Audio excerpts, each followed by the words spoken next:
Dobrodošla in beseda je vaša. Hvala. No, pozdravljeni, je izjemna čast mi je biti v družbi znanstvenikov tukaj. Za začetek se bom opravičila za slabo slovenščino. Jaz sem sicer v Slovenijo prišla šele 5 let nazaj, od katerih sem 2,5 bila v Ameriki, tako da 3 leta šele govorim slovensko, tako da se opravičujem za bolečino v ušesih, glede akcenta pa slovničnih napak. In tudi veliko tega, kot vsi v bistvu pišemo v angleščini, večinoma znanstvene članke, tako da kakšna terminologija se bo mogoče zataknila. No, danes sem hodila sam nekaj komentarjev na temo, ki je iz področja sociologije. Jaz sicer na ekonomski fakulteti imam eno tako zelo zanimivo funkcijo, ker sem edini sociolog na ekonomski fakulteti in se tukaj nekako v tej medvlogi ukvarjamo po eni strani z vprašanjem, kakšne službe čakajo naše študente oziroma kako se spreminja svet in za kakšne službe naj bi sploh pripravljali študente ekonomske fakultete, ker je to v bistvu fakulteta za ekonomijo in poslovne vede. Tako da študente zelo zanima, kaj bodo lahko počeli s to diplomo. Po drugi strani sem kot predsednica etične komisije na ekonomski fakulteti na Univerzi v Ljubljani. Univerza v Ljubljani je šele letos vzpostavila komisijo za etiko pri raziskovanju zaradi teh novih vprašanj, s katerima se soočujemo. Tako da nekako imam to med etično, družbeno odgovornostjo pa zelo konkretnim vprašanjem služb za študente. Tako da skozi imamo to etično, družbeno odgovornost, ampak tudi praktično vprašanje, s katerim se srečujemo vsak dan. In tukaj mislim, da je velika razlika, če smo zaposleni recimo na kakšnem inštitutu in res peljemo znanost v svoj smer, kot ko gledamo študente vsak dan, ki prihajajo z zelo praktičnimi vprašanji in kako jih pripraviti v bistvu na prihodnost, ker pol ne moremo sedeti v svoji, to se v angleško imenuje Ivory Tower v akademija, in delati naprej na stvari, ki mislimo, da so pomembni za znanost, ampak hkrati, kaj so pomembni za študente. Torej,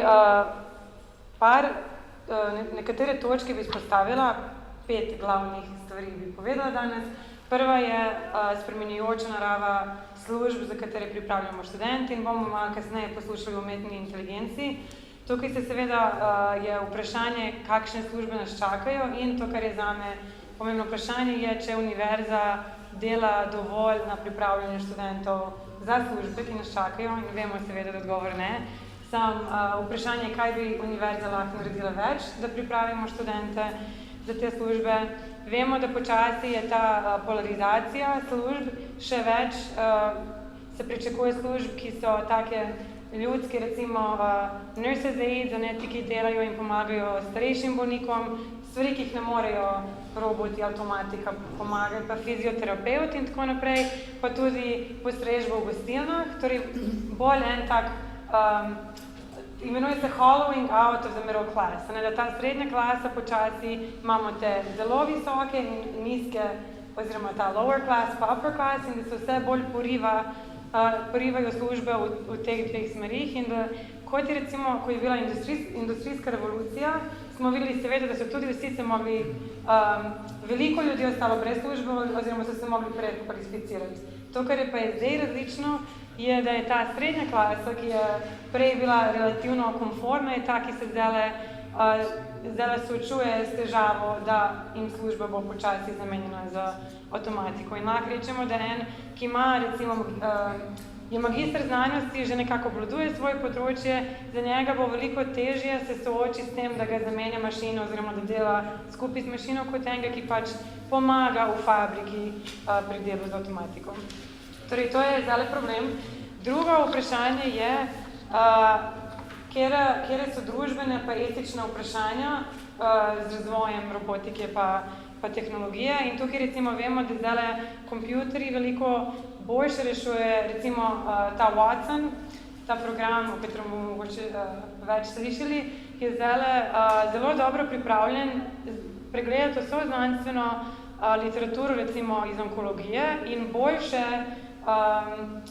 predictions za prihodnost dela ta kompjuter kot en onkolog, ki seveda ne more predvajati vsega, ne more vse klinične preiskave to hitro narediti. Torej vemo, da zdaj so kompjuterji mogoče bolj usposobljeni za to, ampak po drugi strani pride do te dehumanizacije zdravstva in o tem je še Durkheim govoril, ta najbolj znani sociolog, kaj se zgodi, če peljemo preveč v dehumanizacijo. In to vidimo tudi recimo raziskave v Švici s tem, kakšen je občutek, če dobiš kazno, ker si prehitro vozil, če ti ga da policaj, ali pa če jih sam dobivaš po pošti.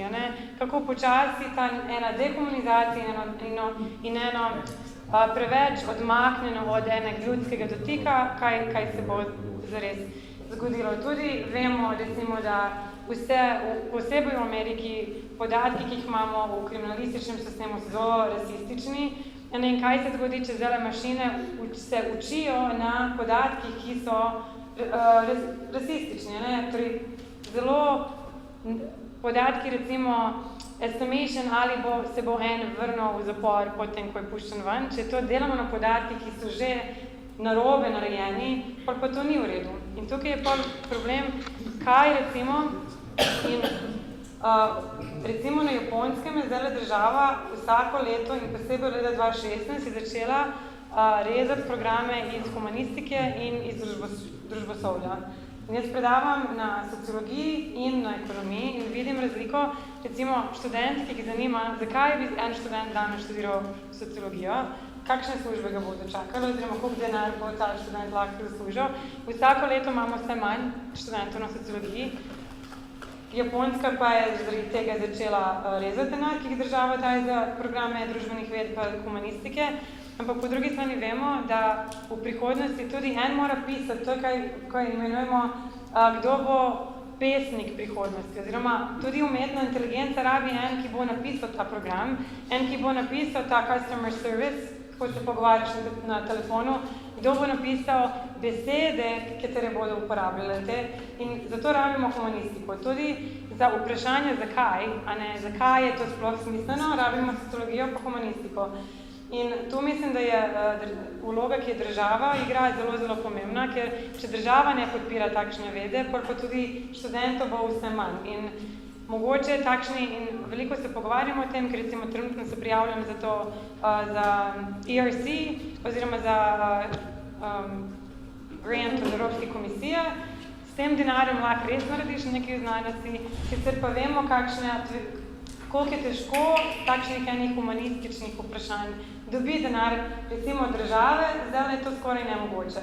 Na ekonomski fakulteti mi moramo pokazati, kako bomo konkretno podjetjem pomagali, kakšna je konkretna, oziroma impact naše študije in taka ena vprašanja premostitev rasizma, etničnih razlik, to ne prinese denara.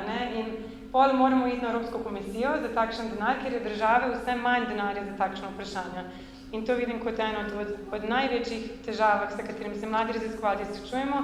In tudi v delu je en intervju, ker sem napisala, kam gre slovenska znanost in v bistvu kakšne vprašanja, ker mi mladi, ki želimo zdaj po tih impact faktorjih in tako naprej, dobiti denar za svoje raziskave, je točno določen tip raziskovalnih vprašanj, ki bodo prinesli denar. In to niso nujno raziskovalne vprašanja, ki bodo odkrila nove paradigme ali pa znanost speljala v pravilno smer. Bolj, kaj univerze počnejo, oziroma zakaj mi pripravljamo tudi gimnazije naše učence in vemo, da v prihodnosti ne vemo točno, kakšni programi bojo in kakšna bo umetna inteligenca, ampak vemo, da rabimo curiosity in študente, ki znajo zastavljati vprašanja. Naš šolski sistem, ne samo slovenski, ampak cel šolski sistem je narejen po industrijski revoluciji, ko so rabili čisto druge vrste ved in druge vrste znanja. In ta rutinsko učenje in učenje nekih skillov, ki vemo, da v prihodnosti največja stvar, ki jo rabijo študenti, je sposobnost naučiti nove stvari, a ne sposobnost zastaviti vprašanja na probleme, ki še vedno ne vemo, da obstajajo.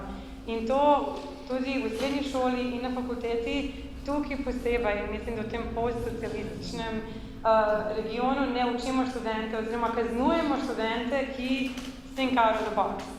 Še vedno smo mi profesori za svojim pultom, učimo študente, da se naučijo tega, študent, ki nas mogoče challenge, ki kritično vpraša, ga damo nazaj na svoje mesto, ker je to je sistem, v katerem smo mi bili socializirani in sistem, mi nekako tukaj smo sprejeli, da šolstvo obstaja za ta namen, šolstvo pa bi moglo počasi spreminjati ta odnos, da spodbujamo curiosity, da spodbujamo ena kritično vprašanje študentov in jih ne. In to mislim, da je težava v vseh tih bolj zaprtih sistemih, ker še vedno in zdaj imamo veliko rednih profesorjev tukaj, tako da se upravičujem, če bom koga užalila, ampak ta nekako, jaz sem redni profesor, vi pa me poslušate, ta sistem ne bo več, ne zdrži več, ker študenti niso več v razredu, da bi sam poslušali, ampak so tudi v razredu, da bi se naučili bolj kritično razmišljati in tudi občasih challenge te iste profesorje za stvari. Mislim,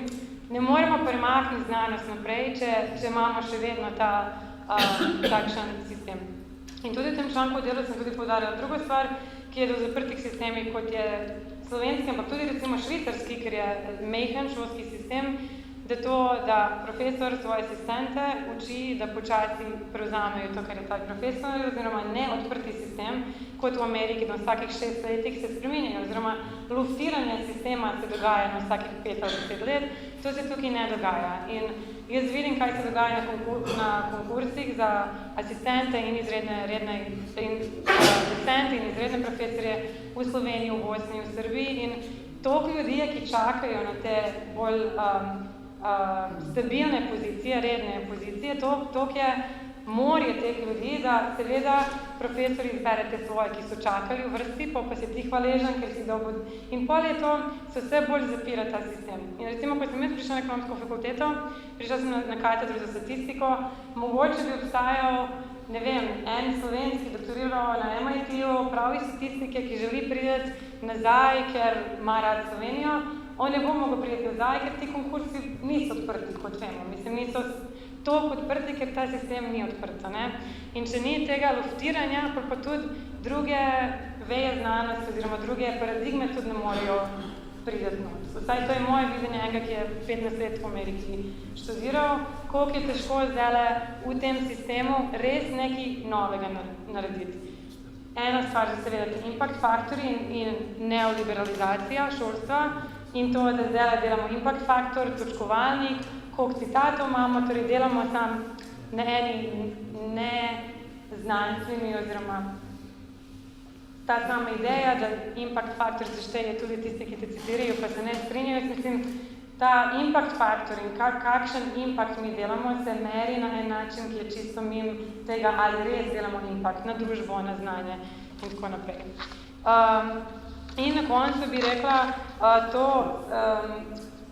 ta knjiga, ki sem jo zdaj objavila in te raziskave, ki delamo z mladim, vidimo, koliko so se vrednote mladih tudi spremenile in koliko bi lahko, recimo, ko rečemo besede milenici, vsi kar malo z očkami zavrtijo, kaj pomenijo milenici, ampak vidimo tudi razlike v tej novi generaciji, ki prihaja, ki je zdaj različna od milenicev, da je več zaskrbljena za svojo prihodnost, materialno, manj jim je pomembno, če bo avtomat za kavo in, ne vem, zastonj masaže v službi, kot da imajo ene stabilne prihodke ali pa da imajo službo, ki jim bo res omogočila, da imajo svojo družino in da ne živijo več staršem.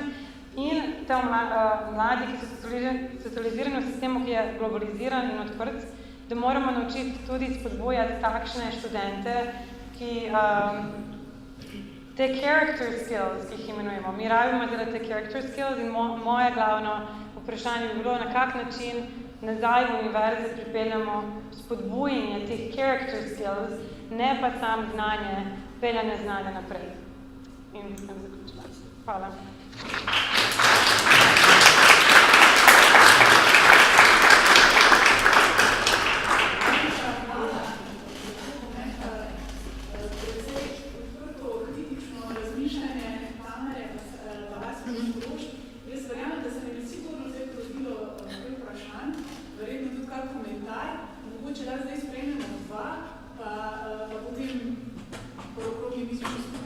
podebatiramo na to temo.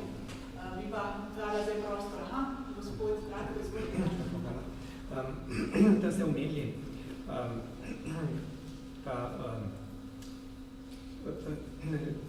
torej, sum rasizma pri uporabi računalnika, ki napove, ali bo recimo pri kaznjencu, ki je časno odpuščen, prišlo do ponovitve dejanja in da so že podatki rasistični. Ampak kako vi mislite, da so rasistični? Recimo to so ponarejeni, mislite, ali so? Ne. Ampak to so dejansko podatki, kakršni so, ne? Ja, podatki, kakršni so, gledam ameriški sistem, ki je globoko rasističen že 70 let. Torej, zdaj počasi, analizo, nekateri recimo, ki so bili nepravično osojeni počasi po 50 letih pustijo ven, ampak večina teh, to niso porejeni podatki, to so dejanski podatki, recimo, če vas profilirajo, kakšna je možnost, da boste, ne vem, oropali avto ali karkoli, če to delamo na podatkih, ki so bili zelo rasistični, oziroma če so črnci 5-krat več likely, da jih dajo v zapor za takšno stvar. Seveda bo tudi ta kompjuter imel ta predictive power, da tudi bo za enega črnca dal večjo možnost. Niso porejeni podatki, ampak so podatki. Ni, recimo, napoved, ki jo da, je, nikdar ne moramo, da je to še napoved. Seveda. Pogovorimo zanesljive, ampak to, kar ta sistem da, ta napoved je še najbolj točna, kot je možno doseči. Mislim, to vi osporavate? Ja, to osporavam, ker v Ameriki je seveda, in to je nekaj, kar sem pozabila, že v bistvu ta interakcija med ljudem in to tehnologijo je še najboljša. In v Ameriki bi mogoče celo računalniki oziroma ta data prediction pomagalo, da se zmanjša rasizem, ker če so še vedno belci tisti, ki odločajo, bo še težje, da se naredijo pravične predictions za prihodnost. Kje so podatki v službi potrošniške družbe in ali so pritiski na vas, kot znanstvenike, pod statistiko tako močni, da bi lahko, da onemogočajo statistiki, da bi prišla na tako paradigmo, ki bi bila v večini znanosti sprejeta. Jaz osebno ne verjamem v noben conspiracy theory teh pritiskov, pa to sem, da je to pač dejstvo družbe, kakšna je, ki ni popolna. In delamo na tem in to se razvija, samo je vprašanje, koliko, če zdaj to damo, če kompjuterji to uporabljajo, ali mi znamo pravilno tem kompjuterjem povedati, na kak način. Oziroma, tukaj res rabimo sociologe, pa ljudje, ki so študirali komunistiko, da dajo ta input in da se to pravilno uporabi. Mislim, ne verjamem nobeno zlorabo, ki je tukaj za nalašč. Še eno vprašanje, ki se ima na vašo smičak. V bistvu, mi raziskujemo organizacijo, pa me zanima, kakšni so pa vaše metodologije v raziskovanju? Moja. Jaz predavam na ekonomski fakulteti mešane metode in to je na kak način statistiko kombinirati z kvalitativnim intervjujem, fokusnim skupinam in tako naprej, da lahko vidimo, koliko dobimo dejansko podatkov in na kak način to gre skupaj z odprtimi etnografskimi raziskavami, ki so drugi znanstveniki naredili. Torej, večinoma v večjih timih se to dela, da en, ki obvlada statistiko, naredi statistične analize, drug pa z isto populacijo dela intervjuje, pa etnografijo in gledamo, koliko je pol to, ker nam statistični podatki pa kvalitativni, koliko res grejo skupaj. Če lahko še dodam, ker se mi zdi, da je tudi to prodor v novo znanost, da kvalitativno raziskujemo. To podpiram, absolutno. Ne vem, kako drugi na to gledamo, mogoče bo še priložnost, da nam nekaj rečemo, ker to se mi zdi, da je res tudi za en preskok. In zaradi tega moramo tudi študenti učiti kvalitativne metode in učiti etnografijo in se pogovarjati z ljudmi, ne samo statistično delati podatke. Bolj garaške. Imamo še eno vprašanje. Kot komentar, ki ste rekli, da je potrebno spodbujati kritično mišljenje v študentih. Osebno se mi zdi to že prepozno. Kritično mišljenje spodbujati že vsaj pri dijakih, ker to je tam, kjer se dejansko zavikujejo pri študentih.